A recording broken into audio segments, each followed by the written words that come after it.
sam ovdje. Tražila sam te kod kuće i rekli su mi da ćeš biti ovdje. A što želiš? Pa pričali smo o svemu. Imam odlične vijesti i... Razgovarala sam s ocem i rekao mi je da može zaposliti tvog oca ovdje. Što znači da ne moraš nigdje ići. Što nije u redu, pa to su dobre vijesti.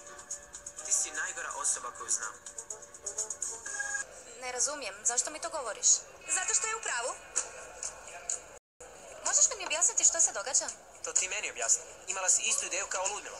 Zato što mi je upravo rekla da je razgovarala sa svojim ocem da zaposli mog tatu. Prilično je očito da si prečula moj razgovor s Nati i ukrala mi ideju, Vilu. Nije lijepo se igrati sa tuđim osjećajima, otužno je. Ej, pitala sam svog tatu prije 2 dana i sad je rekao da pristaje, zato ti tek sad govorim. Kakva čudna podudarnost. Zašto ovo radiš? Želiš biti sa mnom, ali i s Leonom, ne razumijem. Mogu objasniti.